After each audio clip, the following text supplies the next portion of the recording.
So hello everyone, good evening. So welcome to the demo session of the development course. So it's almost 6:18. So we will going to start with the first session of today. So today and tomorrow both are the demo session. If anyone is willing to join this development course can join today also and tomorrow also. And for tomorrow the timings will be the 7 to 8 p.m. Okay. So without wasting much more time, so let's start with session. Let me share my screen. Hope it is visible to all. Okay, so it will be helpful if anyone can confirm that the screen is visible. Then we'll start. Yeah. Okay, thank you so much.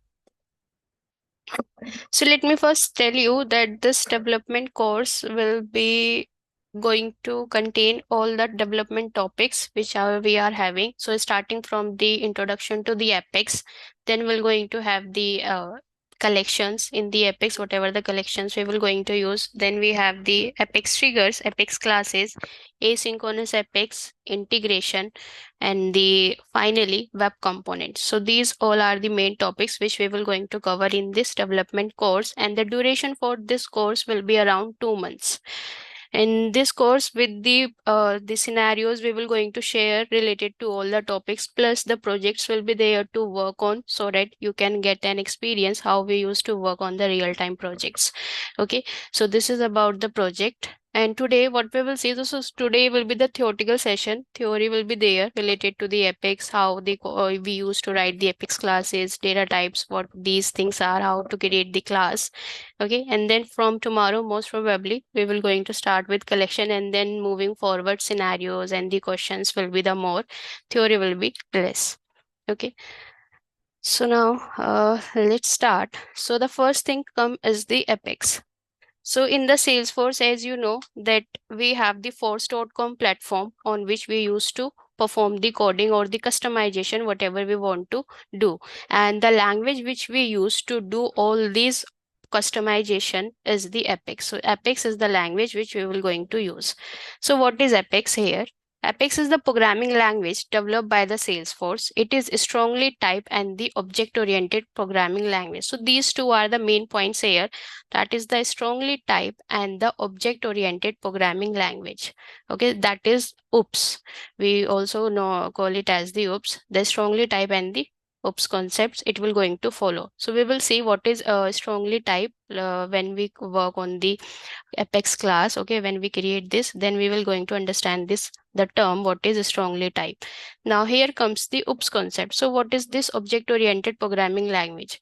So that allows developer to execute the flow and transaction control statement on the Salesforce platform. So this is the language which basically we will going to use for to do all kind of customization, either to create the application, the normal writing any automation using the code. For all these things, the Apex is the language which we will going to use.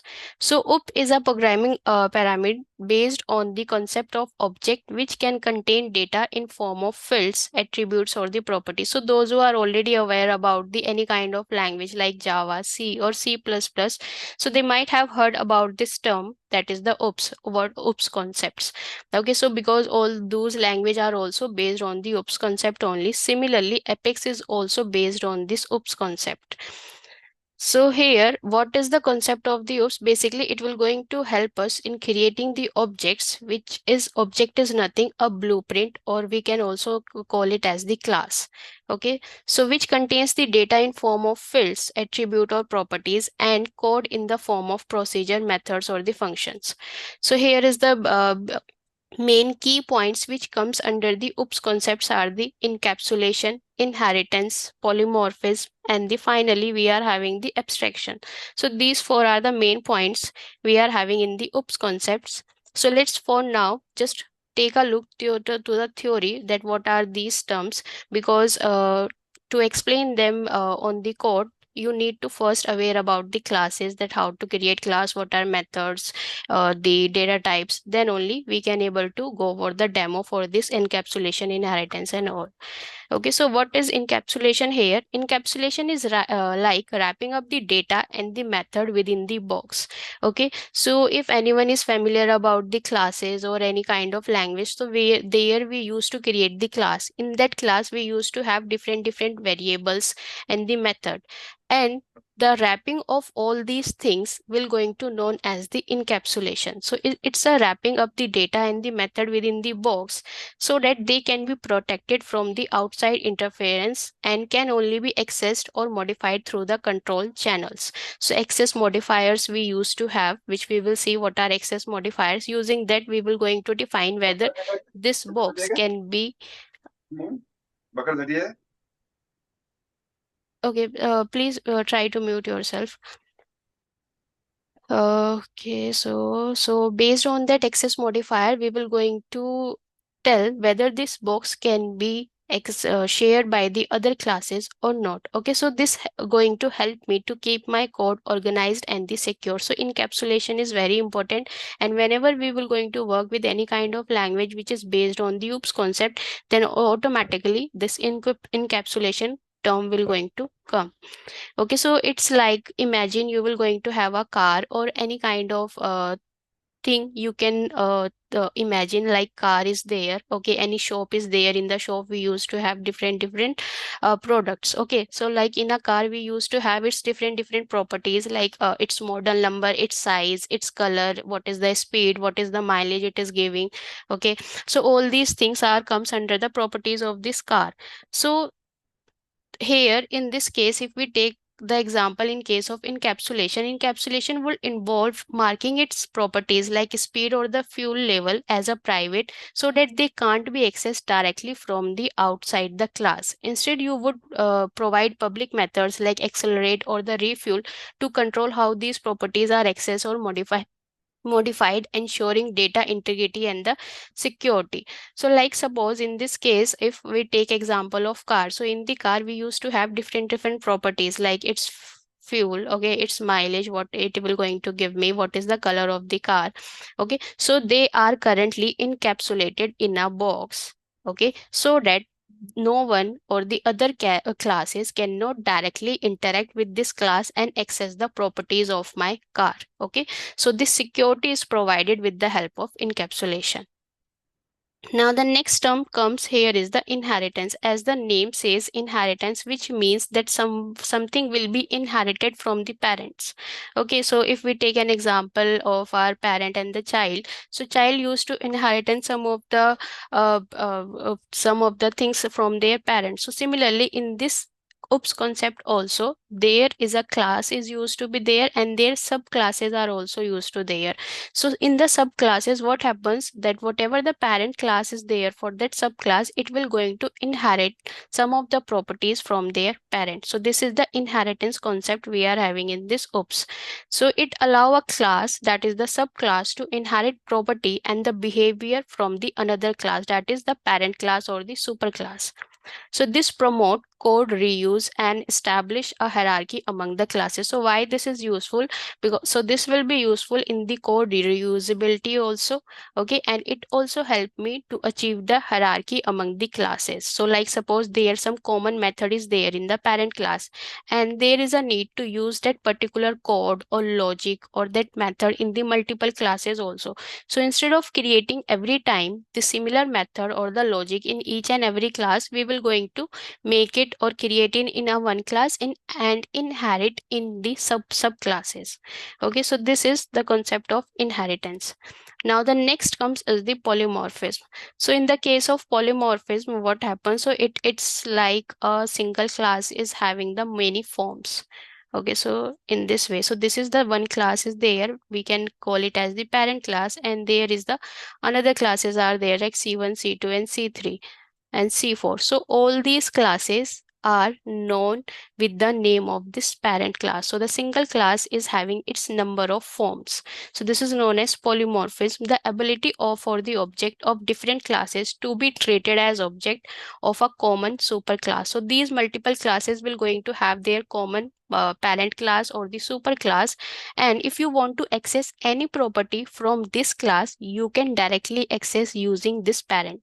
Okay, similarly, if you want to access anything from this, then you can directly access with the help of this parent or the super class. So this comes here is the polymorphism.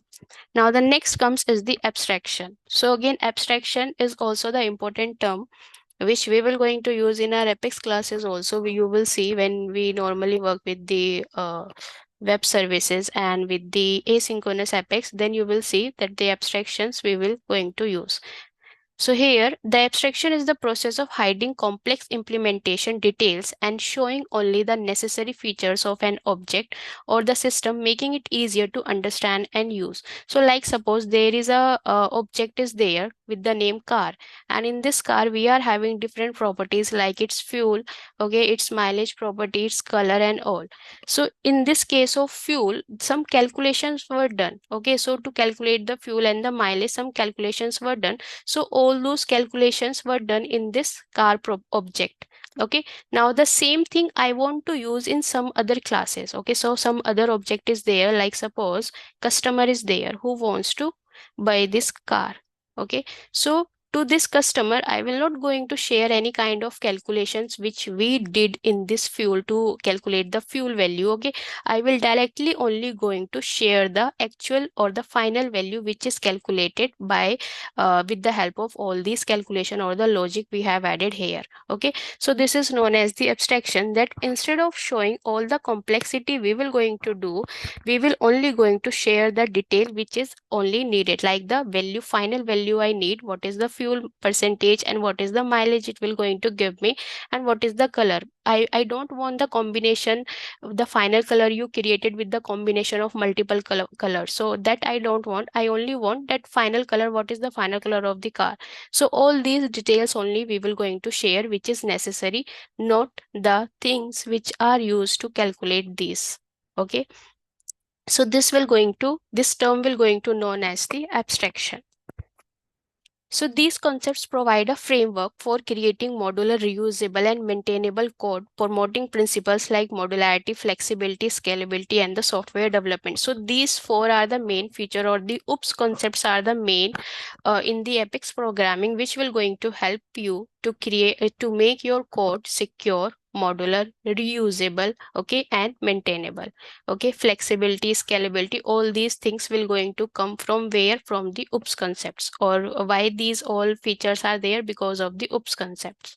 Okay, so now the next comes is the using the syntax in the using syntax that look like Java and acts like database store procedure. Apex enables developer to add business logic to most system event, including button click, related record update, and the Visual Force pages. Okay, so you all are must be aware about the Salesforce UI, how it looks like, right? So if I want to perform any kind of automation on this button click, okay, so let's suppose this is a button and I want to open some kind of pop-up screen, or I want to send and some email on the backend itself. So how you will going to achieve all these things? So you have that flows also, Salesforce flow, and some of the configurations are also there. But if the complexity is more, then obviously you will going to take help of Apex code only. Okay, so in all these things, to add all the business logic, where on button click you want to perform something, or related records you want to update, or you want to create any kind of pages like the lightning pages or the VF pages, all these things will be done with the help of this Apex.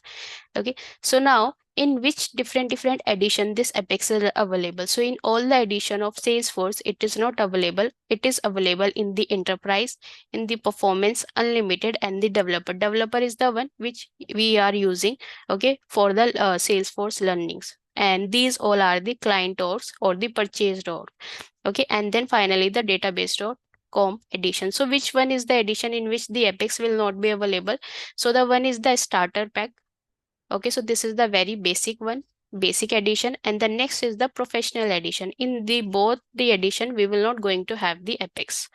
Okay, so this is necessary wherever you used to work with your client. So the first point we will going to ask with them that which edition you are using. Then accordingly we will going to share the solutions or the implementations